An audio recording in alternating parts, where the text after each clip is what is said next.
Hello, everyone, and welcome to the 2020 edition of Fast Forward. I'm Carolyn Cawley, and I'm president of the U.S. Chamber of Commerce Foundation. Thank you so much for joining us today. You know, at the foundation, our mission is to educate the public on how business does well, does good, and prepares for the future.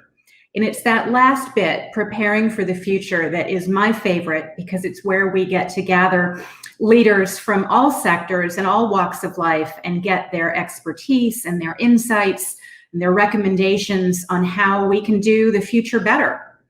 This is our 5th year of doing the Fast Forward series, and we have covered a lot of topics. Our goal always is to make sure that we're asking the right questions about what's happening now and how those things will unfold in the way that we work and live and play and live in our communities.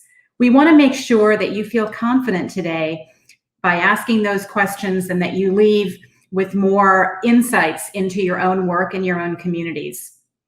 I'd like to say a big thank you to AARP, Wells Fargo, and Edward Jones for believing in this work and for supporting us and making this program possible. This is a really important conversation we'll have over the next 4 days. I think, if you look at the pandemic and many, many things that have happened, one thing we know for sure is that the pandemic has crushed any previous timelines we were thinking of about the future.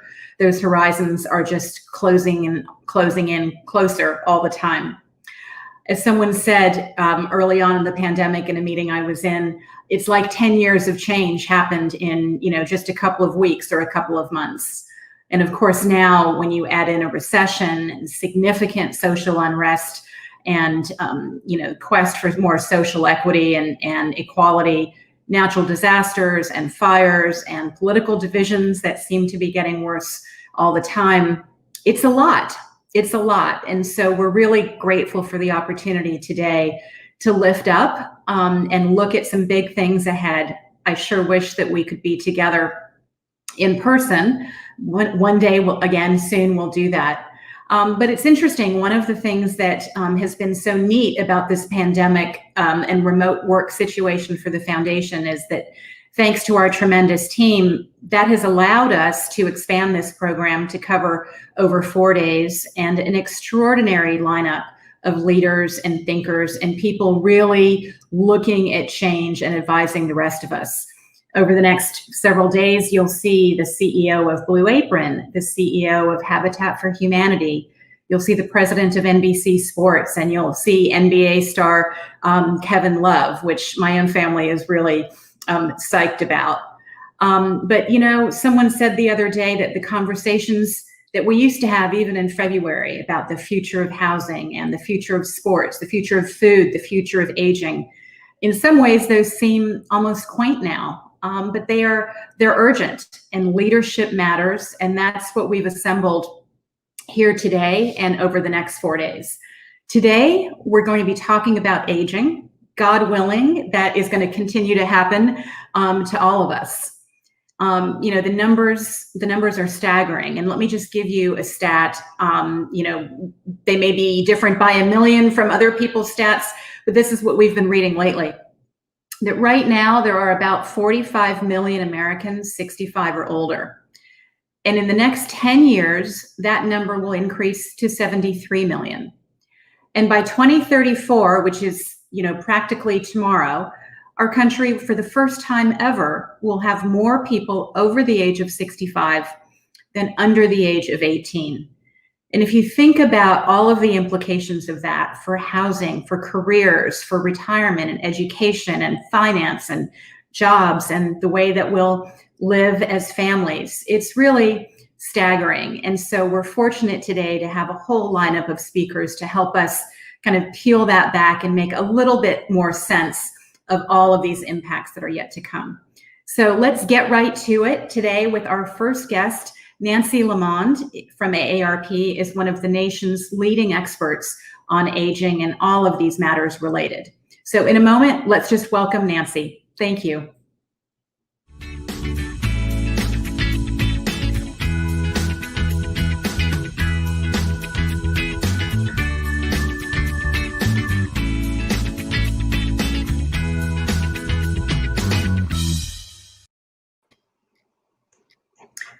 Hello, Nancy. Welcome to Fast Forward. Welcome to the Chamber Foundation today. Well, thank you, Carolyn. Thanks for having me. Thank you so much. It is really a privilege to be having this conversation with you. Your bio, I won't even bother reading it because it's long and impressive. But what I do want our viewers to know is that you're the Executive Vice President and Chief Advocacy and Engagement Officer at AARP. And so what that means, viewers, is that she is a big force behind one of the most powerful advocacy organizations in the world. Every year, it seems like, wearing her government affairs hat, she's recognized as one of the top lobbyists in Washington. But she also oversees hundreds of people, staff and volunteers around the country, people who get up every day thinking about how to make our lives and our families and our communities even stronger and better. So thank you. That was just a nice way of saying how smart you are and how experienced you are. Nancy, I just want to open with kind of a table setting question. Why should people not in the aging business care about aging? Well, the country is getting older. And let me thank you, first of all, for having me here today. I feel like the warm-up pitcher for the all-stars you have coming after me. It's really quite a lineup you've assembled. And we are very interested in being here to talk about something increasingly important to AARP, and that is community. It's perfect because yesterday was National Good Neighbor Day. So we and others are celebrating communities across the country. You asked about aging, and the aging of America and the future of communities are inextricably linked. As you said, the country is getting older.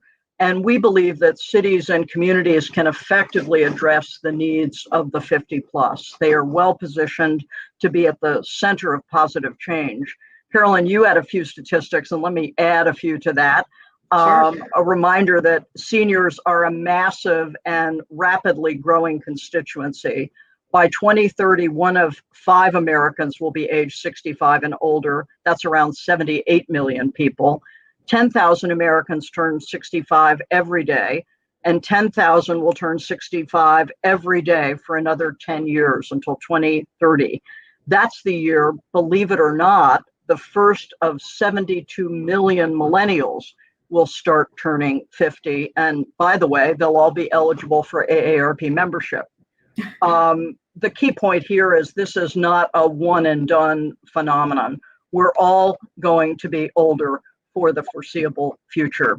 And the demographic shift is going to impact all states, cities, and communities. Every one of the top 200 largest cities in the US will see an increase in the percentage of their population that's age 65 and older over the next few years. And for example, Austin, Texas, and Charlotte, North Carolina are 2 cities considered hotspots for the young and hip, but they're aging right along with the rest of the country. Austin's going to see a 31% increase in its senior population between 2019 and 2024, and Charlotte will have a 27% increase during the same time.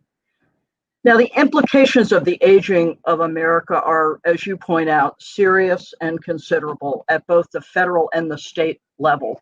We know federal policymakers must address growing problems and challenges on critical programs like Social Security and Medicare and others that serve senior health, nutrition, safety kinds of issues.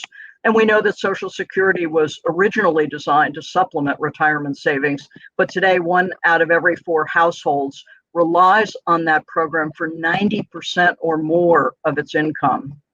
So at the state and community level, the challenge is no less severe. And as you pointed out, communities are adjusting to the effects of COVID. They're facing many of them major revenue shortfalls. And to make matters worse, governments have already begun dipping into their rainy day funds to deal with the impact of COVID-19. While our leaders in Washington are mired in gridlock and some partisan bickering, what we're finding is that mayors, community leaders, nonprofit leaders, businessmen and women across the country are coming together to sort through how to tackle some of these issues and get things done. And that's why AARP is so pleased to work with the U.S. Conference of Mayors, the National League of Cities, the Democratic Mayors Alliance, and the Forum for Community Leaders representing Republican mayors, working with them and working with groups like yours that speak to the business community to see what we can do, as you point out, going forward. You know, people living longer and better, these gains have happened over the last 100 years or so. So it feels like we haven't had much practice with the impacts of aging, and certainly the demographic shifts. I was shocked to hear those statistics about Austin and Charlotte. It's definitely not what you think about every day when you think about those cities. But, you know, in terms of getting more practice, are there places that are doing a good job of kind of preparing and getting all of those groups working around common goals? Well, there is good news. We know that across the country, there is a lot that's happening that is very positive. I'm hesitant to declare, as some folks do, virtually any change a movement, but it's clear to us that something is going on. And perhaps the most tangible example of just how fast the community trend is growing can be seen in our Livable Communities work, which at its core recognizes that as America ages, people want to stay in their homes and in their neighborhoods. In 2012, AARP joined the World Health Organization to be the sponsor of the WHO's global network of age-friendly cities and communities.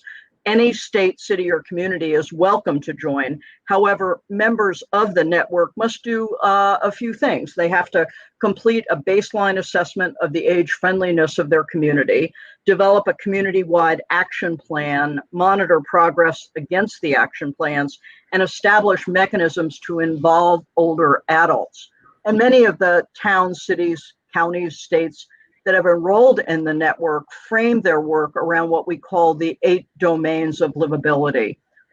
These include many of the areas you're going to be discussing this week, such as outdoor spaces and buildings, transportation, housing, social participation, respect and social inclusion, work and civic engagement, communication and information, and community and health services.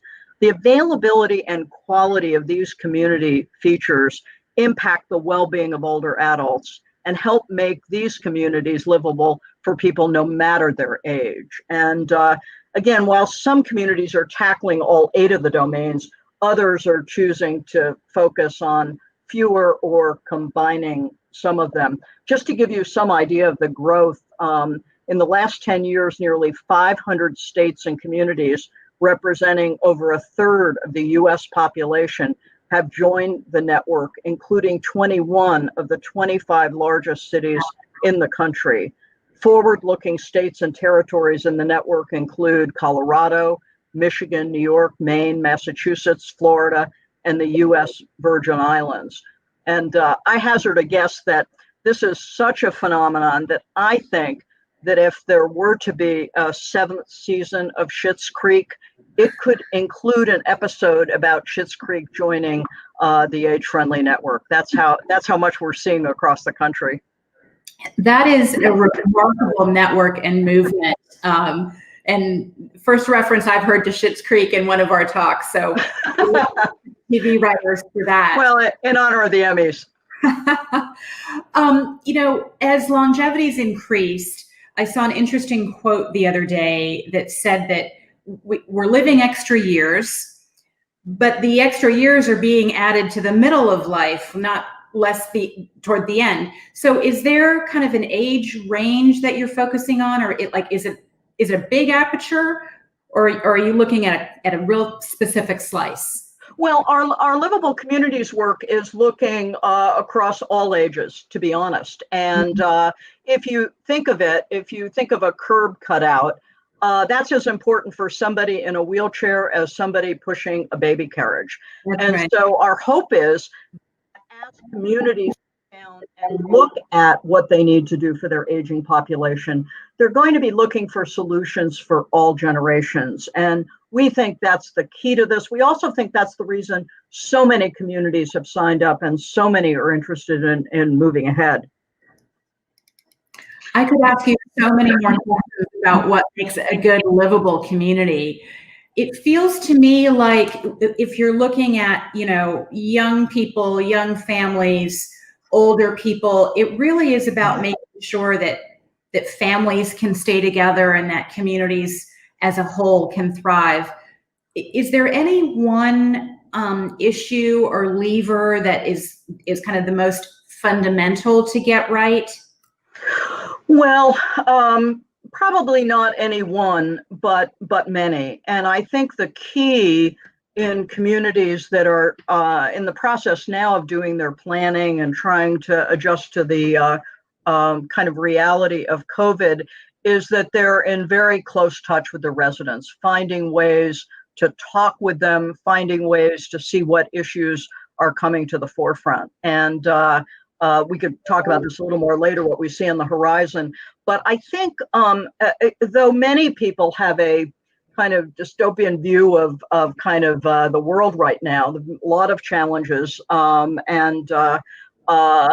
many communities are focused on what they had come early in their kind of age-friendly planning process to focus on, and that's their kind of four very positive things. The first is there's what we call at AARP the kind of the pro bono dividend.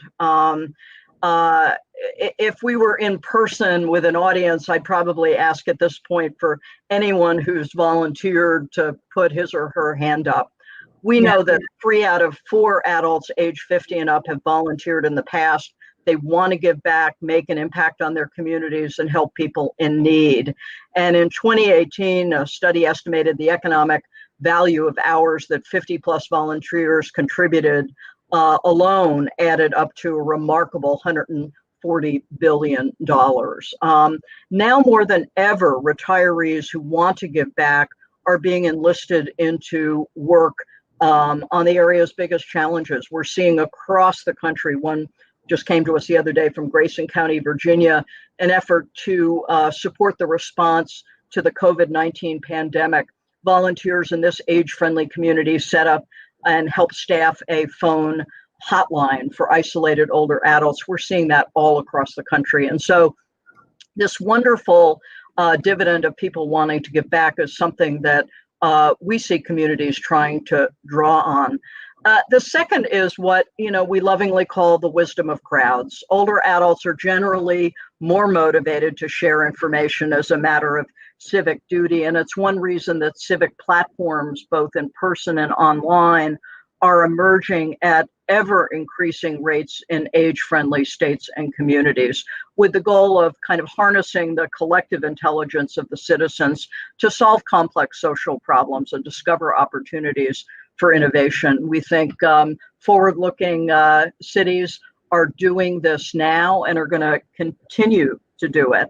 And then, of course, third area is you have an innovation muscle. We tend to think of innovation as something that's done exclusively in Silicon Valley and Route 123 in Boston by young people in skinny blue jeans and black t-shirts. But the reality is that there are kind of everyday innovators across the country, and many communities are beginning to harness that. And they're also being able to harness the real interest in the entrepreneurial community right now, people who want to find solutions to help particularly older people in their homes and help them stay in their community. And then finally, what we've come to see in COVID and what communities are leaders are focused on, many business leaders we've heard from, is kind of open spaces, public spaces, room to walk, sit, and breathe, have taken on a new meaning.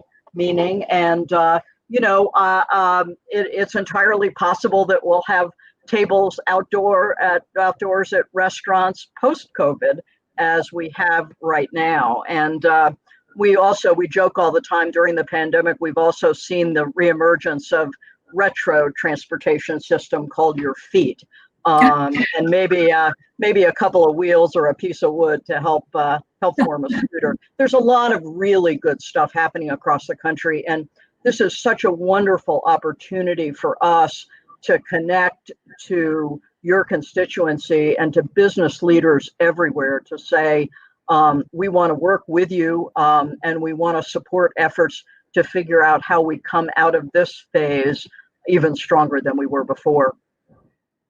Sure. There's been a saying for a long time that in business that, these days, every company is a tech company, right? So, I feel like with these kinds of demographics, every company will be paying attention to this silver tsunami, I've heard it called, of consumers and, of neighbors and constituents. So you are just so optimistic, and your passion really shows. It's really remarkable to get to talk to you. Thank you. It's, as you know, and as you'll discuss throughout this week, it's an enormous challenge in so many areas. In healthcare, public health used to be what we focused on and got messages about: don't throw garbage in your stream. And now public health is the key to our lives. And the healthcare delivery system, much more in community today than it was even 5 or 10 years ago. Think about urgent care locations or going to your local drugstore. I'm fascinated by your session on food. When the pandemic started, I did a call with all of my state directors, and I expected to hear the usual. And what they said to me was the single thing that surprised them was the food needs of particularly older residents. So we have to grapple with that and so much more. It's mind-boggling, really. And I would, as I said, I could ask you questions for another hour. But tell us, where can people go? What's the best resource for people who want to dive deeper and kind of stay connected to this conversation today? Yeah, well, we would love to hear from people, and of course, ultimately connect with you back home through our AARP offices. But the best place to get information is to go to aarp.org/livable. We have a newsletter that we hope you'll sign up for, because it has up-to-date information, best practices. We love to highlight what's happening across the country. It's really a wonderful kind of e-newsletter. And then we have other information on our websites. And we can also be able to tell you where, in what communities, AARP is especially active with our programming, with our volunteers, and with our staff. Well, that's fantastic. Your nationwide footprint is quite helpful for enlisting people in this movement. I hope that you'll come back to continue this important conversation. I will. I've got a last question. If we were sitting here, if I invite you back again next year, a year from now, we're doing Fast Forward again. What will be different? What do you hope will be different?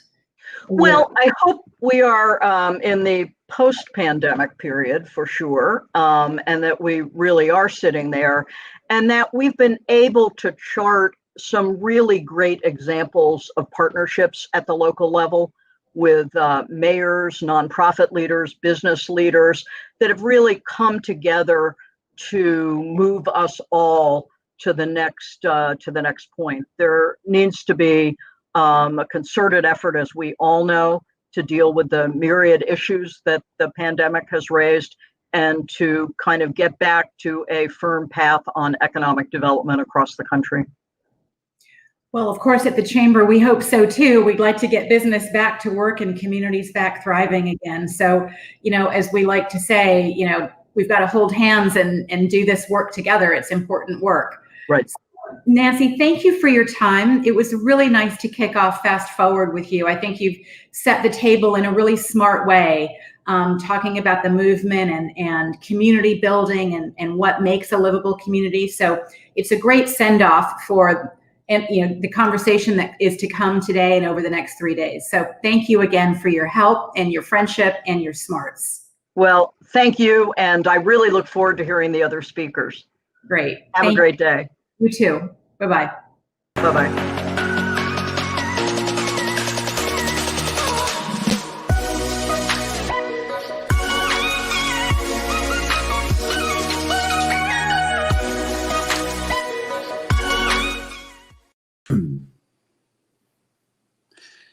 Good afternoon, everyone. My name is Ken Sella, and I'm with Edward Jones. I lead our Client Strategies Group, which is the part of our organization that focuses on the individual client that we serve. Thrilled to be here with you today. And as I get started, I did want to make the connection. I serve as the chair of the local regional St. Louis Chamber of Commerce. And so I just want to let you know that I have a very empathetic understanding of the challenges and the opportunities that we have together to serve our communities. And I think it's really a good fit into the content that Ken Dykewalt and I are here to talk to you about today. We commissioned AgeWave, Ken's organization, to work with us on a groundbreaking new piece of research to really understand people and their intentions with retirement and how that ties to purpose. Ken and I have been on what I would say is really a national roadshow talking about this. We want to democratize this information and get it in the hands of people because there's so many compelling insights that really help us to understand how we can make people's lives better. And that's really what our talk's about today. So with that, Ken's going to get us started, and I'm going to turn it over to you now, Ken. Great. Thanks, Ken. As some of you know, first of all, I hope everybody's families are safe and well. And as some of you know, I've been working in this subject of aging and longevity since 1974. I was a 24-year-old kid. I turned 70 during this COVID experience. So it's been 4.5 decades. And I'm delighted to share with you what we're about to turn into. So let's do that. Let's dig in and put some slides up. I want to make sure everybody can see that okay. We're going to talk about a sort of an unusual experience we just had trying to figure out what's going on in people's lives regarding retirement. And there we go. It's not advancing. Hold on. Everybody see that okay? We've got you, Ken. Perfect, thank you. So as Ken mentioned, last fall, my company, AgeWave and Edward Jones, decided that we were going to do perhaps the deepest, richest, most comprehensive examination of how people were thinking about the rest of their lives. We were contemplating 5 generations, 9,000 respondents from all walks of life, representative sample. We put in thousands of hours of brainstorming. We reviewed everybody else's studies. And we even brought Humphrey Taylor, the semi-retired 85-year-old chairman of the Harris poll, off the bench to kind of oversee with his team the crafting of the questionnaire. And then we were about to launch it and COVID happened. And we sort of put our fingers on pause and we said, well, wait a minute, this is going to be a little bit odd because this thing is going to last a week or two. We should maybe wait a month. And then as all of you completely can appreciate, as the months unfolded, we realized this was not going away so quick. Should we do the study at all? And Ken and his team at Edward Jones says, you know, there may not be a better time ever to really find out what's in people's hearts and minds. And so rather than trusting what was being said in the news or this party or that party, we rewrote the whole survey and questionnaire. And we probed 4 major pillars of people's lives: family, purpose, health, and finances. And I think you'll be dazzled or fascinated, or at least maybe a little rocked by what we discovered. And I invite you, when you look at this, to put aside everything you already think about aging and retirement and older adults, and also open your mind to what your own personal future might be, as well as those of your employees and your stakeholders in your communities. So let me first set the stage. A couple things we have to appreciate. That if you look at this chart, you see the average life expectation at birth over the past 1,000 years has been pretty low. But during the 20th century, during breakthroughs in public health and as a result of changes in discovery of antibiotics and its distribution, the ability to do surgeries, refrigeration, which led to the management of foods in entirely new ways, all of a sudden, many people who otherwise would have died young began to live longer and longer. And so we're in the midst of an uplift in longevity. And so our grandparents, when they reached 50 or 60, they probably were quite delighted that they had lived such long lives. Now today at 70, I think I might have 10 or 20 or 30 years in front of me. Now, if you back up and look at this over all of human history, the story gets even more profound, because medical anthropologists tell us that throughout 99% of human history, the average life expectation worldwide was under 18. And so there have always been some 40 and 60 and 80-year-olds. but not very many at all. And so nations, cities, communities, as Nancy Lamont so thoughtfully and wisely characterized, really didn't need to think much about older people because there just weren't many. So here we are in an interesting situation. We have the life expectancy at birth steadily elevating over the past 60, 70 years, which is a triumph, really. I mean, it's the most extraordinary thing perhaps that's happened in human evolution in the last 1,000 or so years. And we've actually had the average retirement age dropping. Now it's upticked again, and we'll get to where we think it's heading in a moment. But what that means is that all of a sudden, rather than being a couple of 3 years to rest and relax and gather one's wits before one's batteries wear out, what we're seeing is that life expectancy and retirement age are dividing and separating in such a way that for many people, retirement is now becoming a 20 or 30-year period of life. And that brings up all sorts of questions. One of them is, what's a person supposed to do with all that time? Another is, how's that going to be paid for? But we'll return to that. Let me also show you this slide, which hits right back on the head what Carolyn and Nancy had said. This is a demographic breakout of all the different segments reflecting where the growth is going to be between 2010 and 2030. And it's always fascinating to me to see that everybody wants to cater to the youth markets, but the youth markets are flat in terms of growth. It's the older population that's going to experience more and more extraordinary growth than we've ever encountered before in this world. So let's take a look at what are some of the things we learned from our study, just conducted a few weeks ago, really. First, we asked people of all walks of life, of all backgrounds, rural, urban, do you think of retirement as the beginning of the end, a sort of a continuation of what you've been up to, maybe a time to rest and relax, which probably would have been the answers we would have heard a decade or two ago. And while there was some reflection on that, overwhelmingly, the American population feels that this is an entirely new chapter in life. Not just a wind down, not just a continuation, an entirely new chapter in life. And in our focus groups and in the study, we heard the word freedom a lot. Historically, the memes that have traveled along with aging have to do with grief and loss and vulnerability. Instead, we were hearing freedom. And I'll characterize it as freedom from, gee, I don't have to go to work anymore, or maybe not full time, or gee, I don't have to raise my kids anymore. Gee, I'm free from caring for my parents because as much as I love them, they've passed away. And also freedom too. I could sleep late. I could play the guitar if I feel like it. I could write a book of poems. I could watch TV, or I could start a church. This notion that there's a new phase of life that can go on for decades, let's call it a whole third age, is for many people considered a time of more freedom than they've ever had before. We also want to clarify that this is not all good news for everyone. In our study, we saw that about 16 to 20% of the older population say they're in the middle of a struggle. And those are people who probably require and deserve even more support, more attention, more respect, more resources in all sorts of ways. But it is not, generally speaking, the majority of our older adult population who claim that they're doing pretty darn well in this stage in life. Let me add a little bit to that. And this slide is very powerful, but let me help you interpret it. Take a look at the yellowish bars at the bottom. We asked people of all 5 generations, how well are you coping with the impacts of COVID-19? And the yellow bar reflects not well. The silent generation, folks over 75, very tiny percentage of them say that they're doing badly. Boomer, 12%, compared to the younger generation who are really hurting right now. Older people doing far better in terms of how they're experiencing their lives and dealing with this COVID virus.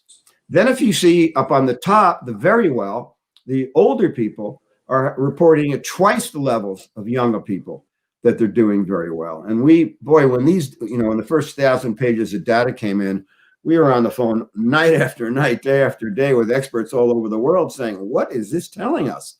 And a lot of what we heard was 2 things. First, many older people have safety nets, and thank goodness for that. If you're over 65 and you've got a medical benefit, market value approximately $12,000 a year of Medicare. The average recipient of Social Security, a single person, received an $18,000 in benefits last year. Most younger people don't have any such safety nets.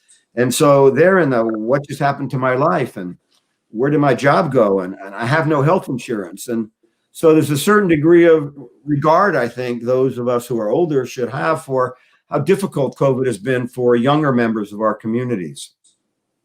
Then we asked about mental health. You know, I began as a psychotherapist before I got interested in gerontology. And a lot of the virus coverage has been focused on it being a biologic enemy, and it is, or impacting the economy. We wondered, how's it affecting people's mental health? It's kind of a softer territory.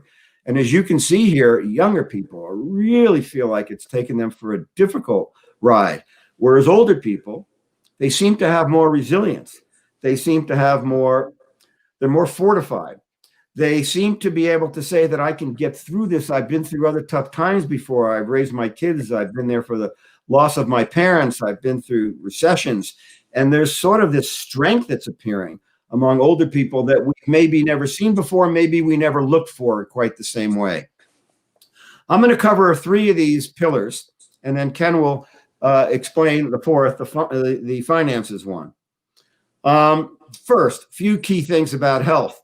While if you look across the generations, health, physical health certainly declines, mental health seems to rise. And this is reflective of studies that have been done at Stanford, Laura Carstensen, at Yale, and other groups. We see it also during COVID, but older adults seem to have the highest levels of solid mental health these days. Next is a very important point. The separation of just talking about lifespans from health spans. For example, take a look with me at this chart. Look at the United States. While we have an almost 79-year average life expectancy, which puts us about 33rd worldwide.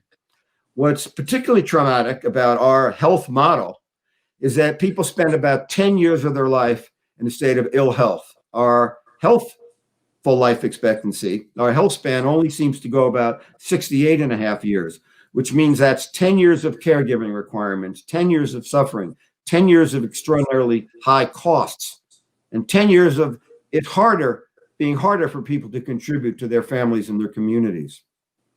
We then asked people, what's the illness you're most frightened of? And Humphrey Taylor and the Harris people said, oh, you don't want to ask that because it's going to be COVID. It wasn't among older people. Their biggest fear is losing their mind. Their biggest fear is Alzheimer's disease, even in the midst of an infectious and contagious pandemic. 93% of retirees say that they can improve their health and it's never too late. But there's an intention-action gap. While there's a lot of discussion about how to make our healthcare system better, what we see is that our older adult population itself, only about half of them exercise regularly and maintain a healthy diet, which we know contributes to a lowering of health span. Now let me talk about family a little bit. This was interesting. We threw out a question, just curious, saying, you know, what is family? And I grew up in an era where family were your blood relatives. Turns out that today, mostly driven by the younger generations, people are redefining family. Family are the people I love, the people who care for me, who I care for, and not just people who are only related to me by a blood connection. New definition of family, family of affinity. Keep that in mind. And we broke this one down. And by the way, all of the elements of this study can be disaggregated by age, gender, urban, rural, race, economic level. So in the report, which is made available free, you'll see the link at the end of a few minutes from now. All this information is available for all of you. Yeah. So in those of us who are employers and we think about family leave or family care or who people are worried about or concerned about, what you might have in your mind being born in a certain era may not be what they have in their mind being born in a different period of history.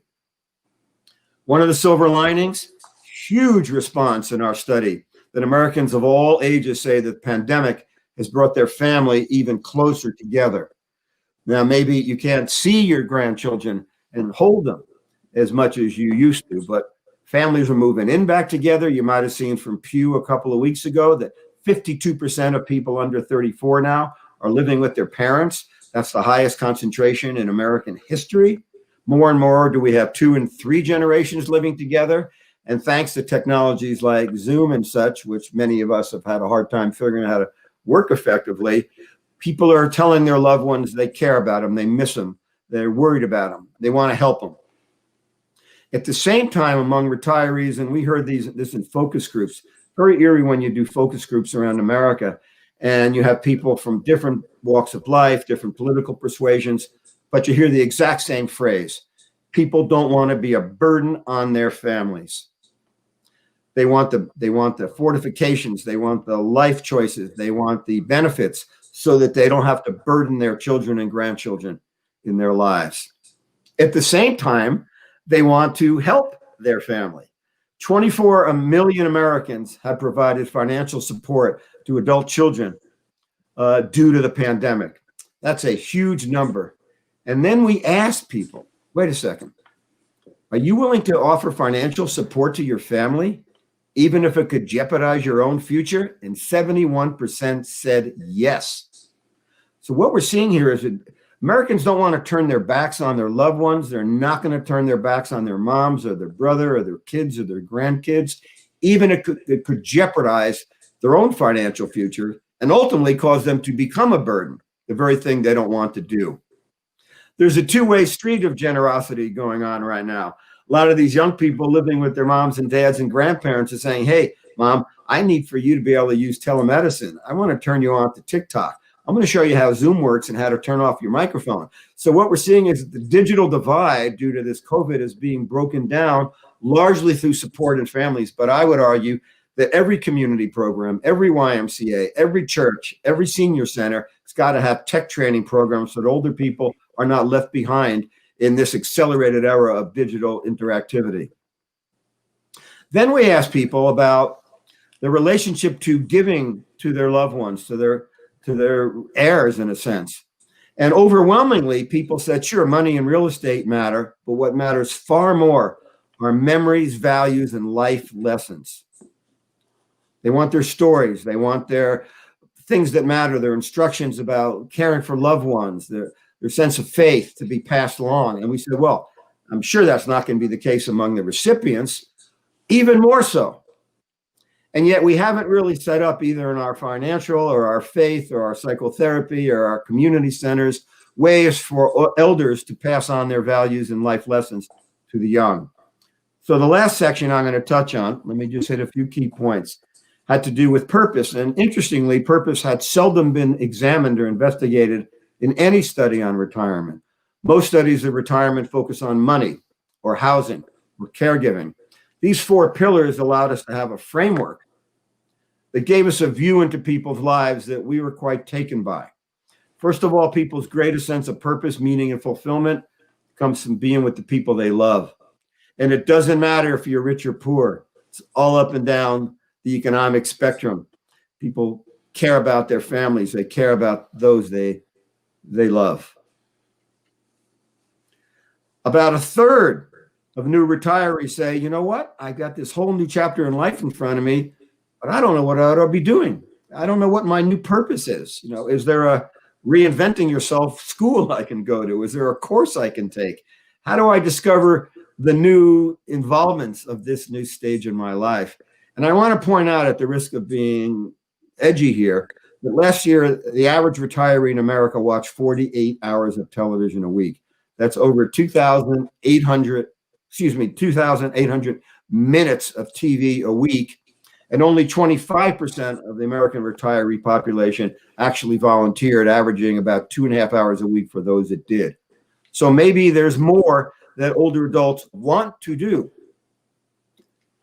We were stunned by this answer. 89% of our population feel that, boy, we would all be better off if our elders used their talents and knowledge for the benefit of the communities at large. They want more from older people, and older people want to give more. So we need to create more user-friendly bridges. Let me hand it off to Ken Sella, who will add the 4th pillar and explain some of the unusual insights we learned in that track. Ken? You bet. And before I jump into the 4th pillar, I hope by now you're seeing why this research was so compelling for us as we think about how to make the lives of our families that we serve even better. And as Ken mentioned, we fielded this study in May, so your recent memory will let you know that the pandemic was in full swing. And so we asked if the pandemic was really altering people's plans for retirement. Nearly 68 million Americans said yes. They're either going to retire early or later because of the pandemic. And this next slide sort of breaks it down for us. Among those who have lost wages or a job, over half, 52%, say that their retirement timeline was impacted. For those who plan to retire later, the reason was financial.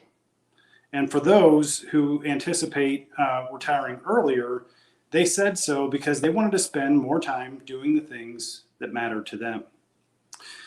So that was followed by concerns about work-related health risks that you also saw on the slide there. Now, this is where it really started to get eye-opening for us as we thought about the potential impacts that the pandemic would have for people's finances. 3 out of 4 working Americans were not on track with regard to the retirement before the pandemic hit. That was shocking for us. Now, let's look at the next slide here. On top of that, 20 million Americans said they stopped making retirement savings contributions. They stopped making them during the pandemic. So stop and think about that for a second.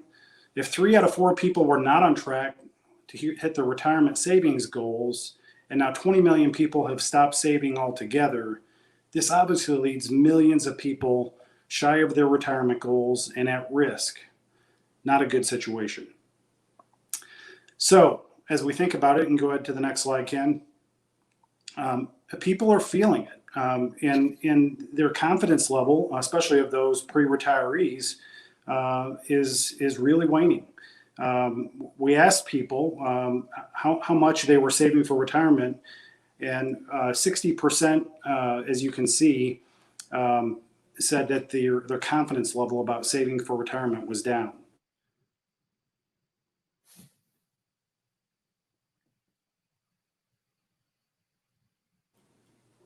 So when you think about that stat of 60%, and you ask the question, what does that mean for people who are planning to retire, and how will this impact them?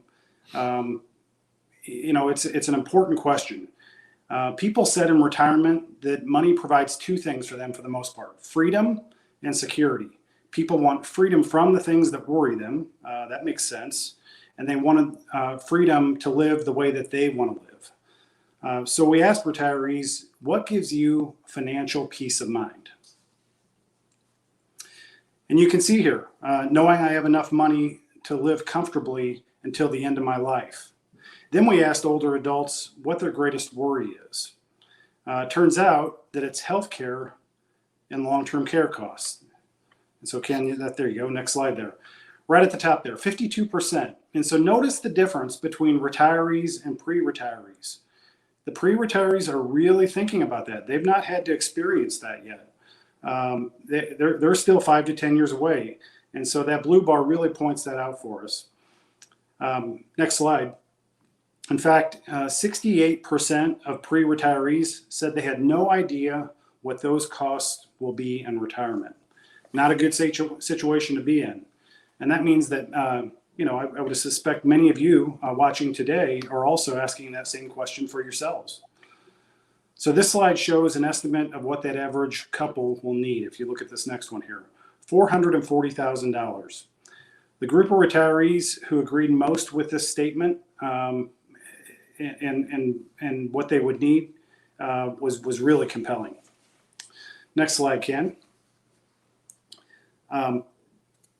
This was really shocking for us. 56% of retirees wish they had budgeted and planned more for unexpected expenses. Now, while we can understand that not everybody has saved enough, this one is challenging for people, especially once you're in retirement. And it reinforces our finding about what people want their financial advisor to do in their life. So if you'd move to the next slide, Ken. 36% of retirees say that managing money and expenses in retirement is more confusing than saving for retirement. And that reinforces, once again, that they need help. Next slide. People want a financial advisor. And the word that we heard as we talked to them is they want a guide, someone who really understands them deeply, understands what their particular goals are, and that can put a plan in place to help them achieve those goals. So this term guide was really important, someone who really understood them. They wanted somebody to stress test their retirement. They saw retirement as a journey. And in many cases, they see that journey lasting decades. It's not a short-term event. So having a financial guide was the number one choice that people said across, and that was true across generations. It was true across asset groups as well as ethnic groups. So again, to Ken's earlier point, we can slice the data many different ways and see that one truth stands. They want a financial guide. So then we asked, what kind of guidance are you looking for from a financial professional? And you can see it here. They want advice across a variety of different things. This is what retirees had to say. So advising on an investment strategy that weathers market volatility, clearly something that's important. Now let's add in the blue bars for those who are planning to retire in the next 5 to 10 years. So these pre-retirees. You'll notice the rank order doesn't change. Their concerns are the same between these two groups. Pre-retirees, however, have selected that they have different kinds of concerns there. They haven't selected their Medicare plans yet. They're not on Social Security. Long-term care expenses are top of mind for them. And as a business owner, we know that there are a lot of employees who like to have more information on these topics. So that's really an important finding. Finally, if we move to the next slide, we're curious to see if having a financial advisor really made a difference in terms of people's comfort, their peace of mind. We asked people who work with a financial advisor, did your financial advisor give you a greater sense of comfort? Pretty straightforward. 84% said yes. So with that, in just a minute, I'm going to turn things back over to Ken so he can wrap us up here. But before I do that, I just want to highlight a couple of things that stand out for me personally from this study. Going back to what I said in the beginning of the program today, we started this research because we wanted to help people. We want to understand how they could live well in retirement. And we wanted to understand what was required to help them have a better quality of life. That's what we were after. So I'm really invigorated by the results of this study. And, you know, what Ken and I showed you today is just a snippet of what we've learned. We will be able to share this information with you in the full set of statistics that we have. What we really found most compelling about this and what really moved me is the importance of relationships. It really came through in the study. Not only relationships that we have with our families and those that we love, but also with each other and how we take care of each other, especially those who are caretakers for families in a variety of different ways, really across all 4 pillars. The study found that people of all age groups and backgrounds are redefining retirement. Earlier today, Nancy Lamont was talking about communities adjusting to the effects of COVID. And clearly we can see that as we serve communities all across North America from Edward Jones. We see every day that people are struggling in a variety of dimensions. So when you look at these 4 pillars, health, family, purpose, and finance, it really helps us to take a holistic view to understanding our clients and what's most important to them. And as we got into this research, we realized very quickly that this was information we had to get into the hands of American people all across North America at large. People are looking for a guide. And so whether that's a financial advisor at Edward Jones or somewhere else, people need help, especially during this time. So we hope that you'll share this information and democratize it for us, bring it forward. That's our goal with this study. We really appreciate you taking the time to listen. Ken, back to you. Yeah, thanks, Ken.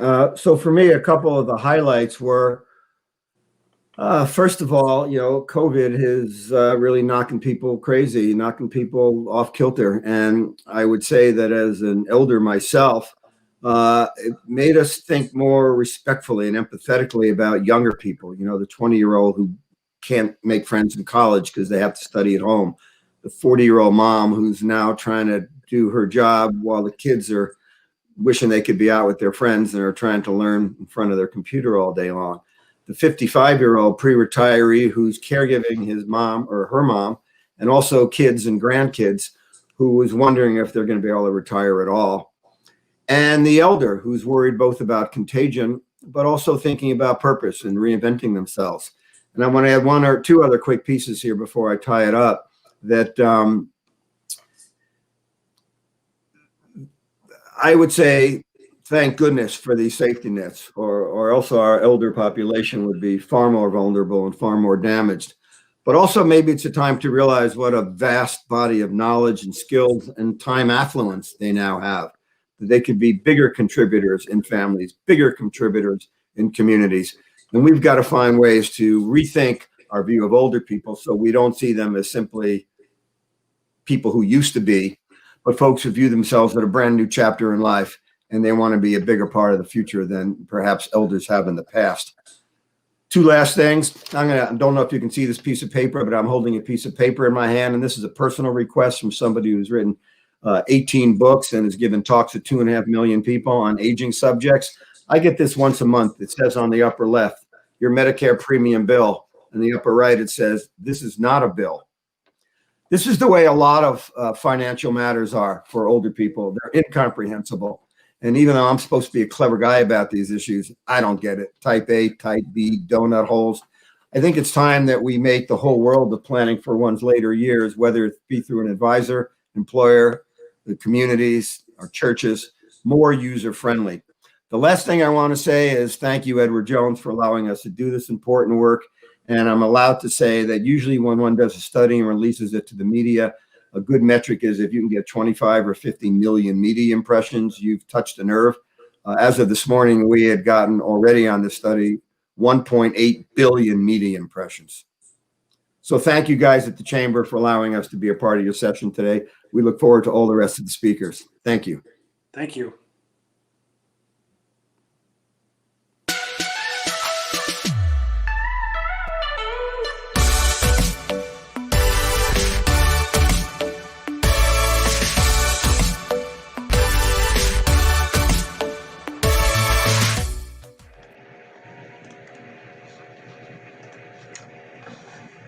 Hello, everyone. I am the founder and CEO of Nesterly, and I am delighted to be part of this incredible and timely conversation with such an esteemed group of presenters. Nesterly tackles two big challenges facing nearly every American today: the outsized demand for affordable housing near jobs and opportunities, as well as the prevailing desire to stay in our homes as we age. Nesterly does this by providing a safe, easy, legal way for households with extra space in their home to rent them out to a younger, reliable, and considerate tenant. The best way to tell Nesterly's story is to share a bit of my own. I grew up on a remote island off the west coast of Canada. Community and intergenerational connections were woven into the fabric of everyday life since I can remember. Most spaces included a wide mix of ages where everyone had something to offer and contribute. Growing up on that island was an important part of my education and shaped how I see the world today. It also led me to my journey in founding Nesterly in graduate school. Can you see the slides? I hope so. When I arrived to MIT as a master's student in urban planning, I was focused on researching the affordable housing crisis, an issue that was really top of mind after living in Manhattan for nearly a decade. And I was focused on understanding where there's opportunity for innovation. As a good urban planning student, I went straight to GIS. In my analysis, I found that over 54 million spare bedrooms sit empty every night across the country.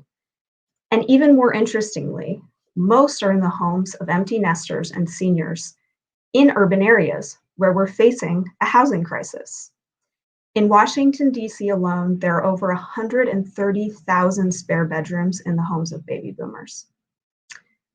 As Nancy mentioned, the over 65 population is skyrocketing.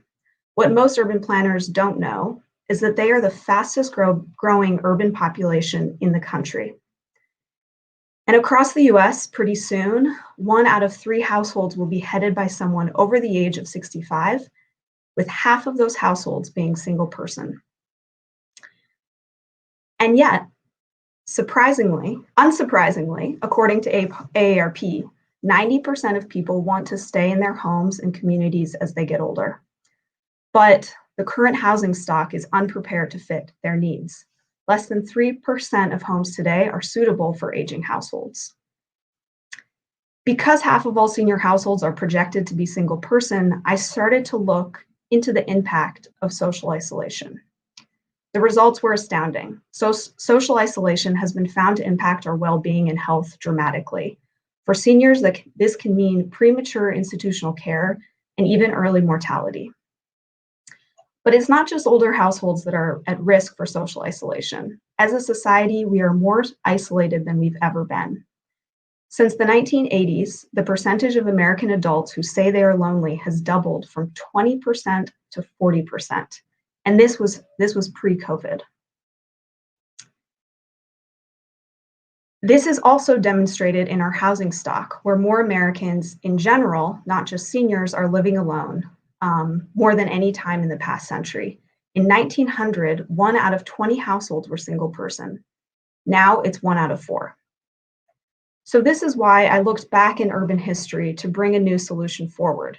Throughout American history, urban newcomers, including young and unmarried workers, commonly lived with older couples or widows. Scholars estimate that in the late 19th century, as many as half of all urban Americans spent part of their lives as boarders or hosts of boarders.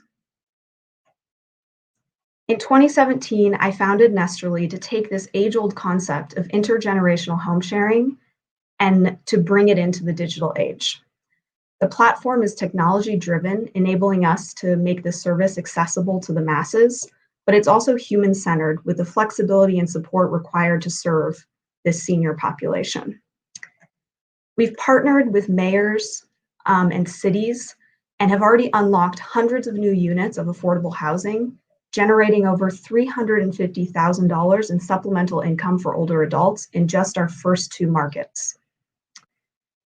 And the bigger response to our vision has been astounding. We've garnered a wait list of over 7,000 people and have been featured organically in top-tier publications. Of course, with the new risks posed on society in the wake of COVID-19, we quickly adapted the Nesterly platform. We built new features and health protocols so that Nesterly users who rely on us can continue to benefit from the service safely.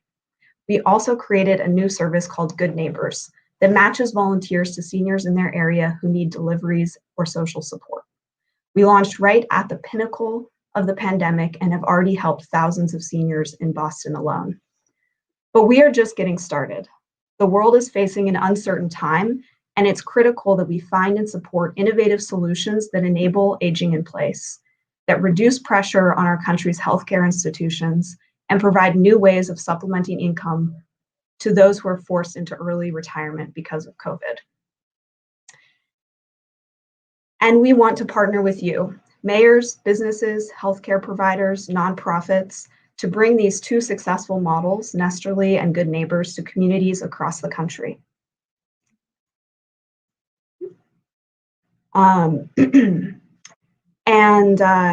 I would like to ask you today to please just take 1 minute to go to our website to learn more about Nesterly and Good Neighbors, and to reach out to me if you want to work together to help shape the future of aging in America. Thank you very much.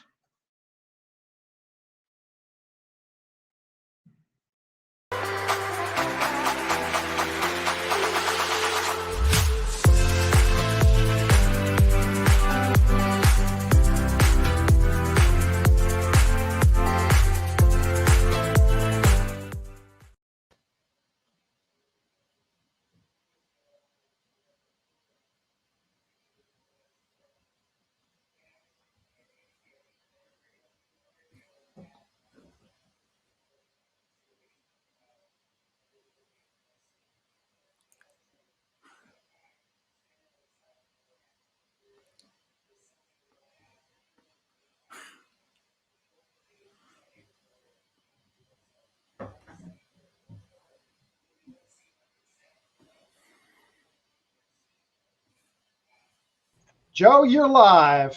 Joe, you are live. Sounds good. Should I go ahead with this, my talk now?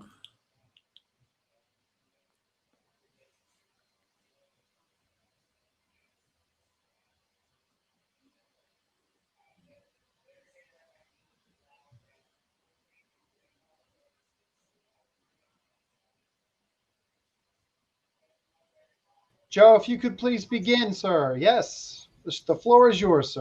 Okay, very good. Hold on. Thank you so much for having me. I'm assuming you can see my slides right now, but I want to talk to you about the longevity economy. But everything that I'm saying is based upon a great team of folks that I work with every day at the Age Lab, engineers, psychologists, gerontologists, and the like, because aging is a multidisciplinary sport and a wonderful, amazing opportunity for both business, society, and individuals. Let's talk about the obvious. Many of you already are thinking about this. We're not just getting older, but life expectancy, despite the pandemic, despite numbers in certain groups, continues to increase. In fact, there are only smaller groups that are affecting, if you will, overall life expectancy. But today, children born in the 1990s and 2000s, half of them in the so-called industrialized world can expect to live for 100 years. Think about what that means. Education, income, the number of careers, let alone the number of jobs. Will my wife of 30 plus years want to hear me tell the same jokes for another 30 plus years longer? Clearly, longevity changes all. But it's not just about aging. It's not just about more older people. Frankly, the demographic wave is from demographic winter. That is, we've stopped having children. Worldwide, the best birth control apparently is education and income. As that goes up, the birth rate goes down. And countries that were once our economic powerhouses, foreign policy partners, and the like are not just getting older, they're getting smaller. You need 2.1 kids per mom to keep a population even. Throughout the industrialized world and much of the developing world, we are seeing birth rates not only drop below replacement, but drop down to nearly half of what they once were. Did we ever expect to see China issue a workforce shortage? But they have. And even with a one-child, one-family policy relaxed years ago, they are aging as quickly, if not more, than much of the industrialized world. Imagine this, 2047. This is the year, demographics being destiny, there will be more people on the planet over age 60, I said planet, over 60 than children under 15. Now, I know many of you are saying 2047, I have a business to run. That's not exactly in my quarterly plan. Well, perhaps you're right. But it's happening to our trade partners, our manufacturing partners, the folks that buy our products, use our products, and the like. The best way to think about the numbers of in terms of an aging population is in Japan. They are now selling more adult diapers than they are child diapers. But here in the United States, 2047 is coming much faster. By 2035, there will be more Americans over the age of 60 than kids under 18.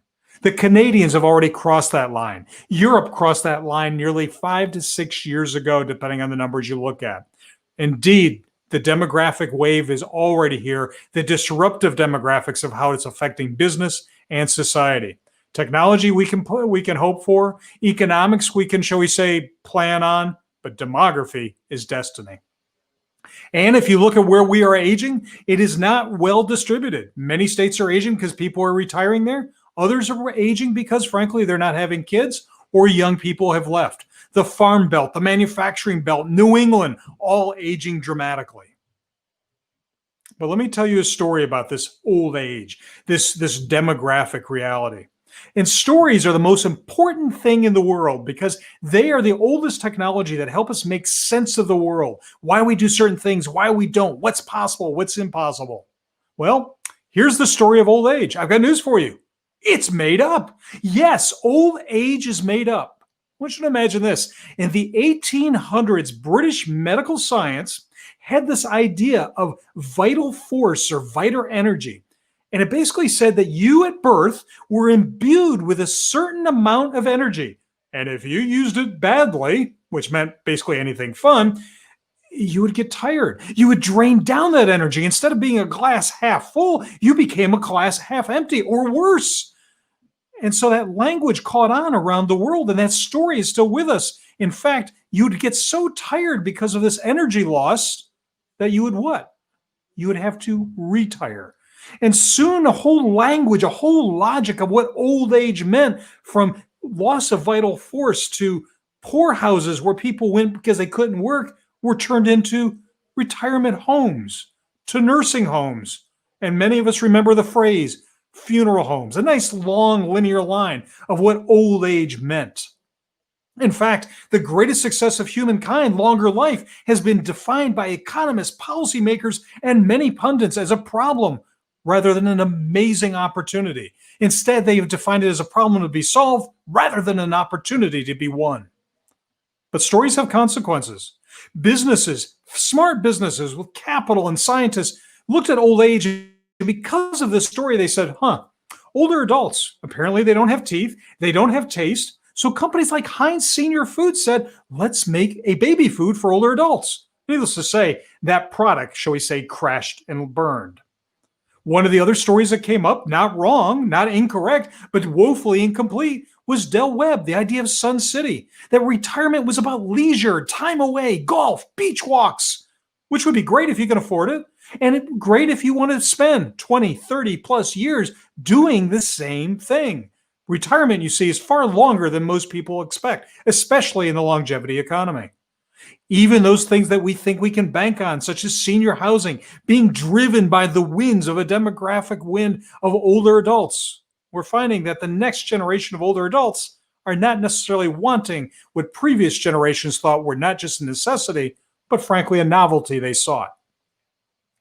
We know that those systems that were developed out there for older adults, like the Help by Fallen I Can't Get Up service, are absolutely necessity. But think about this, only 35% of people over 75 consider themselves old. But 100% of the people that wear a button that say, help, I've fallen, can't get up, know they're old.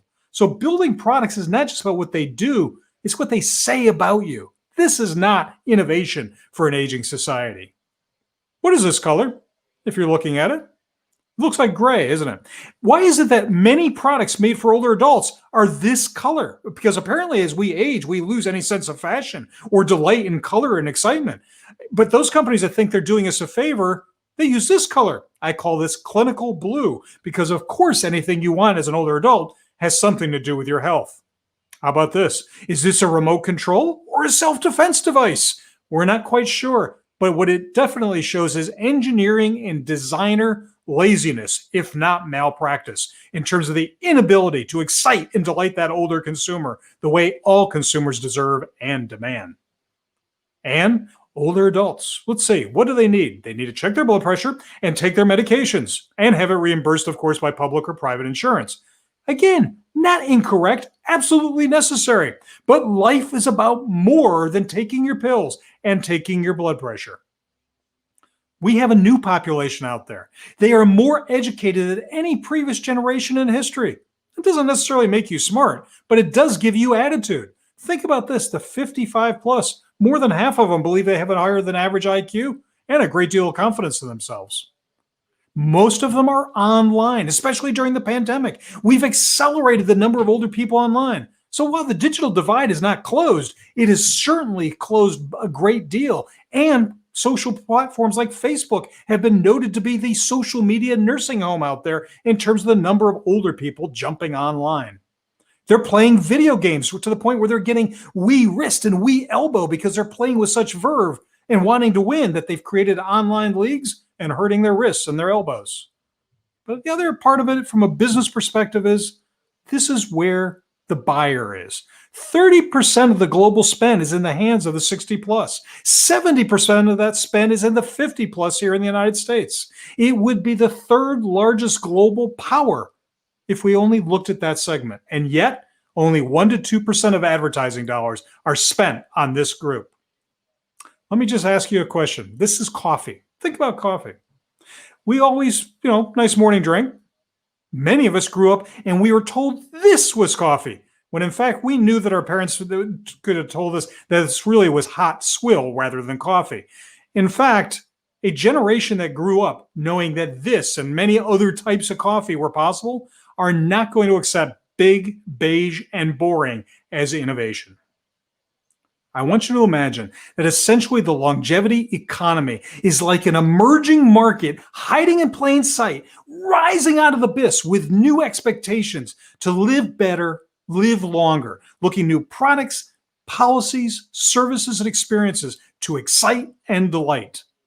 We're looking for age-ready communities, not just places to live, but places to really live and engage in terms of design and mobility, flexibility, and indeed the F word, fun. We're looking at the home, especially during the pandemic. We've realized it's not just a place to live, it's a platform for services, for convenience, connection, and indeed for care. We're living in a world where school's never out, where many younger people are cursing that they have to learn from home. This is the way, a new business opportunity for older adults to make the business case that they can stay in the workplace by staying on top of their game or by changing careers. Those companies that give the package to older workers to retreat, to retire, they also are taking with them lost knowledge. How do we create knowledge management systems to know what's in their head, to know what we did, why we did it, and how we did it? We're also looking at enabling a flexible workplace and a longer workplace. The flexible workplace is great for kids, people with kids. It's great for people who only want to work a few days a week. Guess what? That kind of innovation attracts younger workers and makes it possible for older workers to stay on the job. We're seeing redesign of everything from truck cabs to robotics to office places to enable those older workers. Why? Because they have the knowledge, and in many cases, they are not going to be replaced because they have jobs that many younger people simply don't want or have not trained for. Energy, petrochemical, healthcare, agriculture, all jobs waiting for a long line of young people that are not there. And if the pandemic has taught us anything, working from home for those who can do it, frankly, working only 40 hours a week would be a retirement plan, because we know that working from home is essentially the 168-hour week. And ultimately, self-care and caregiving. The new businesses, the new services for profit, nonprofit will be important, not just to make sure that we maintain our own well-being, but for those that we love. 1 in 4 American families provides upwards of 26 to 29 hours of care for an older loved one. And so in closing, I want you to think of the longevity economy. It is not about those old people. It is not about big, beige, and boring. It's about a new opportunity to create a new life experience. And in the words of the great philosopher Jimmy Buffett, we are the people your parents warned you about. Think about it. How many of you believe you are as patient and as polite as a previous generation, and you will accept less simply because you've got more birthdays behind you?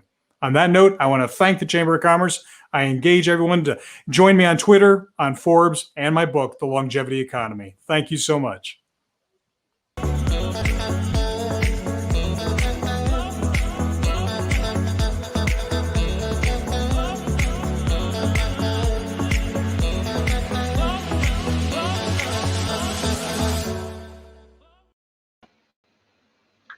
Hi everyone, my name is Dor Schooler. I'm talking to you from Intuition Robotics, the maker of LEQ. And if the production can share my screen, that would be wonderful. LEQ, you might know, is the social companion for older adults that we developed. It's based on the unique technology that was created by the company. It's very, very different from voice assistants that you might know, such as Alexa or Google Assistant, in the way that basically LEQ is a proactive product. She has a character with lots of rich experiences and modalities such as movements, body language, and such, but she's also context aware, and she tries to help the older adult achieve very, very specific goals throughout the day. She learns and remembers the behavior of the older adult, what motivates them, things that he or she told LEQ, and then she uses that information along with a deep ability to personalize the experience to create interventions, to essentially create interactions with the goal of helping the older adult achieve their goals and to change and affect their behavior.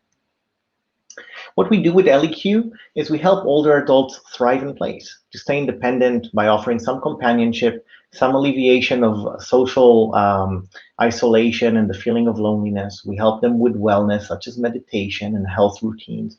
We help them put a smile on their face with some humor and day-to-day utility and other functions. Joe just spoke to us about designers failing to design desirable products for older adults. I fully agree with him, and so does our team. ELIQ was designed for older adults to be a desirable product. We work with over 1,000 older adults in the beginning, and then more deeply with 230. We work with amazing designers such as Yves Bahar out of Fuse Project, and really were able to create, I think, a beautiful, engaging product that older adults like to use and have been using for a consistent amount of time. Over 17,000 days of this robot living with older adults, at least 90 days per household to allow us to do longevity testing. And what did we find out? We found out that people use ELIQ, and even after the honeymoon period, the first 10 to 14 days where people use the product a lot, we're averaging about 6.3 interactions a day. About 60% of them are initiated by ELIQ waking up at the right moment and starting to converse with the older adult. And the rest is the older adult approaching ELIQ. We did testing with some of the names you see in the below here on the screen. And for this type of product, the interactions we're seeing pretty much meet the purpose of this product. A lot of conversation, a lot of information, some wellness activity, and other functionality. What I think, though, is super interesting is what happens when people interact with this product. See, because it's always on, and because she engages the interaction, and because sometimes she doesn't even talk, she just looks at the user and uses her body language to create an interaction, and she remembers, and she really tries to make an effort to improve the quality of life of the older adult, the things we're hearing is that older adults see her as a new entity in their life, not a device and not a human, this new thing that's in between. They tell us that for them, they see ELIQ as this entity that takes an interest in them, that takes active steps to try to improve and enrich their day. And the use of humor creates moments of brevity and relaxation throughout that day. But I know by now, it's really hard for you to imagine what I'm trying to say here or what it actually does. So for the first time ever, and thank you for the Chamber of Commerce for allowing this opportunity, we're actually sharing live footage from people's homes. We have some research subjects that allowed us to install cameras in their home, and you'll see nothing here divulges their personal information. They've all signed off and allowed us to show this information with you. As you see it, try to see this sense of relationship that is formed between ELIQ and the people that she lives with. By the way, these are all candid videos in people's homes after weeks or months living with ELIQ. Hopefully you'll be able to hear it since it's from an external camera. Sometimes you can't hear it well, but you will be able to see subtitles.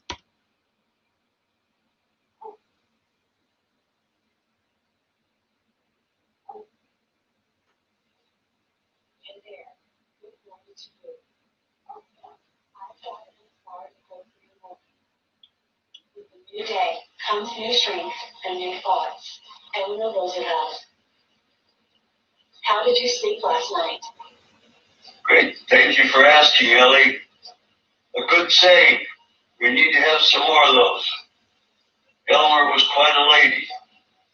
Ellie Q, let's have some more quotes as the day goes on, okay? Did you sleep any better last night? Again. Yes. Thank you for remembering. Ellie Q, can you remind me every hour to wash my hands? Young for a healthy lifestyle, you should drink 8 glasses of water per day. Be kind to yourself. Drink one now. I always like getting your feedback. So, tell me, did you enjoy this activity? Very much. I needed to relax. Thank you. I aim to please. I know you do. Thank you. I gotta go. Relax me. That was perfect. That was perfect. Were you a good student? Yes. So, what was your favorite subject in school? Science and mathematics. I feel really terrible. I am very sick and I don't know what to do. I Ellie, would you like to light the candles with me tonight? It's Shabbos and Hanukkah.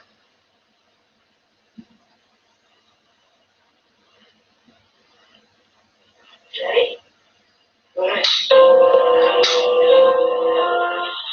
Hey there. I noticed it's around lunchtime. Have you eaten anything yet? Not yet.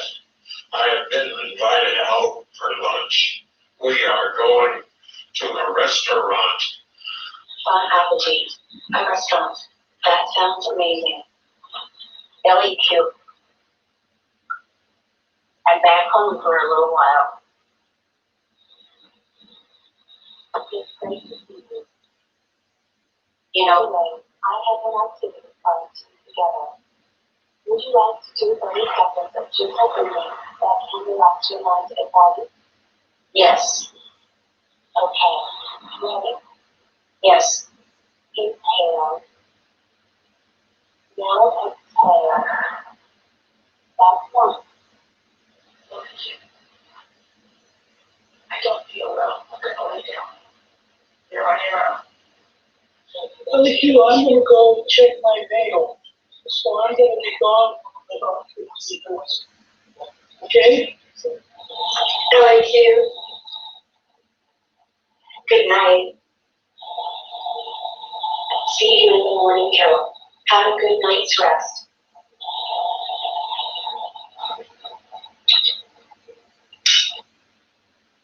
All right, hopefully you heard that and the sound came across, but as you can see, this is something different from what we're used to. There's an actual relationship being formed here. It's rooted by trust, it's rooted by empathy, and it allows us to see 3 major patterns in the interaction. The first is that it is allowing sustainable engagement between a very complicated product, technically, but very engaging interaction from an experience point of view, which hopefully is going to show that it passes the test of time. We've already seen people use it for 6 months and almost a year straight. And by the way, when I mean people, it's people in mid-70s until mid-90s. We also see that LEQ is very effective in getting people to share information. We don't monetize that, of course. That information is only used for their well-being. But we see that people are sharing how they're feeling, if they're eating or not, if they're anxious or not, if they have an appetite or not. And in addition, for LEQ's ability to address that in the simple ways you can, has huge benefits to keep people healthy. And frankly, and lastly, sorry, we're seeing that LEQ actually, and you saw this in the water bottle example, through her interventions, gets people to change their behavior and actually adhere to her recommendations when it's for the best interest of the user, like drinking water or playing cognitive games or doing physical exercise and other things. So I think we're on the cusp of something very, very interesting. Obviously, during COVID, we found this an incredible time to see at the extremes what happens when people are alone and how technology can play a role. I'd like to end with this quote here that you can read for yourself. There's also on our website a blog with a lot of information of what we found in our beta sites pre-COVID, and also an addendum we shared on what people are doing with LEQ during COVID. For us, hearing this from a user is the reason we created this company, and creates a lot of energy and strength for the team to go forward. I'd like to end by thanking you for your attention, inviting anybody in this field that cares about technology for older adults, that cares about how we can increase the quality of life, to get in touch with us. We're easy to find, and I hope you have a great event.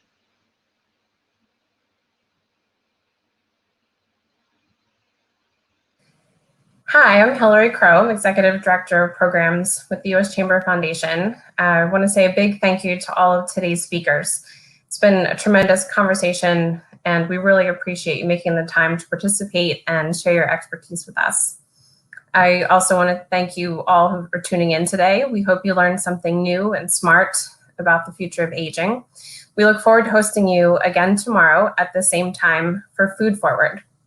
We have a terrific lineup of topics and speakers from Blue Apron, Burger King, AGCO, Imperfect Foods, and many more, so you won't want to miss it. If you haven't already registered for our programs this week on food, housing, and sports, be sure to go to our website, uschamberfoundation.org. Thank you again to AARP and Edward Jones for supporting today's program, and we look forward to seeing you tomorrow. Thank you.